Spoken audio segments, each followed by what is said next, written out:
গল্প পাঠক আমি সন্দীপ।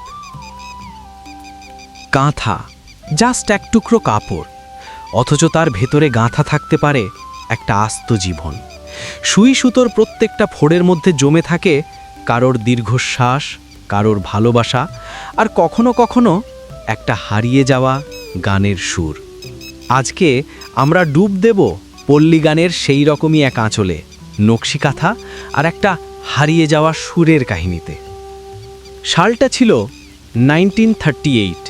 ফরিদপুর জেলার একটা বেশ শান্ত গ্রাম বাউলডাঙ্গা। সেখানে থাকতেন এক বৃদ্ধা, নাম রবেয়া খাতুন।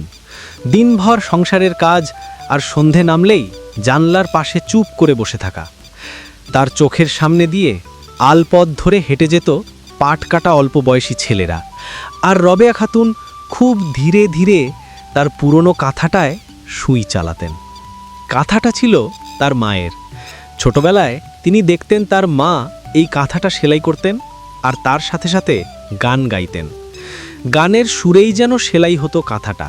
তখন তার মা গাইতেন একটা নরম, দূর থেকে ভেসে আসা সুরের মতো, ও নকশি কাঁথার বনে প্রেম যে বোনা হলো রে, সুতোর গাথায় দুঃখ, আঁচলে সুখের দোলরে। রবেয়া ভাবতেন মায়ের কণ্ঠটা যদি আরেকবার শুনতে পেতাম। কিন্তু সময় তো কারোর জন্যে ওয়েট করে না।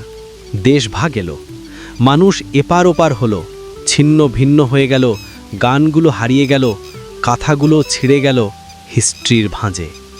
1947 সেই আনসেটলিং সময়টা। রবেয়া খাতুন তার নকশি কাঁথাটা বুকে চেপে রওনা দিলেন নদীর ওপারে, পশ্চিমবঙ্গের দিকে, এক অচেনা অজানা পথে।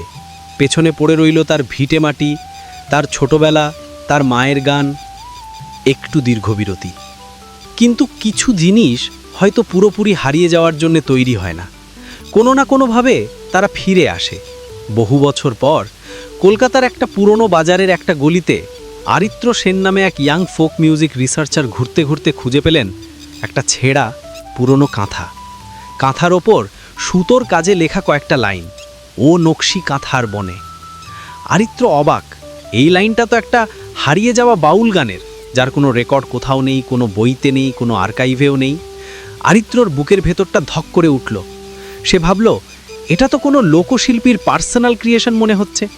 হতে পারে এই কাঁথাটার মধ্যেই লুকিয়ে আছে হিস্ট্রির কোনো একটা সুর। আরিত্র সেই ছেঁড়া কাঁথাটা নিয়ে সোজা চলে গেলেন ঢাকার ফোক মিউজিক আর্কাইভে। সেখানে একজন বৃদ্ধ গবেষক কাঁথাটা হাতে নিয়ে অনেকক্ষণ দেখলেন, তারপর বললেন, এই গানটা এক সময় রবেয়া খাতুন নামে একজন মহিলা গাইতেন। দেশভাগের পর ওর খোঁজ আর কেউ জানে না, কিন্তু লোকে বলতো তিনি তার জীবনের শেষ দিকে কাঁথার মধ্যেই তার গানগুলো সেলাই করে রেখে গেছেন। আরিত্রর কাছে পুরো ব্যাপারটা পরিষ্কার হয়ে গেল।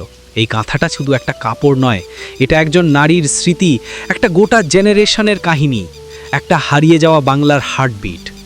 তিনি কাঁথার সূচিকর্ম থেকে, ফোঁড় থেকে ছন্দ খুঁজে বের করার চেষ্টা করলেন, আর সেখান থেকেই জন্ম নিল একটা নতুন গান, একটা মডার্ন ফিউশন টোনে, যেন পুরনো আর নতুন মিলেমিশে এক হয়ে যাচ্ছে।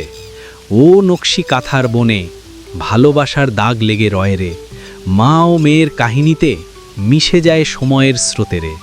রবেয়া খাতুনের সেই কাঁথাটা আজ একটা গ্লাস বক্সের ভেতরে রাখা আছে, কিন্তু তার ভেতরের সুরটা আজও বেঁচে আছে মানুষের মনে। আসলে কিছু সুর তো আর কাগজে লেখা হয় না, তারা জন্ম নেয় সুই আর সুতোর ফাঁকে, ঠিক নকশি কাঁথার মতো।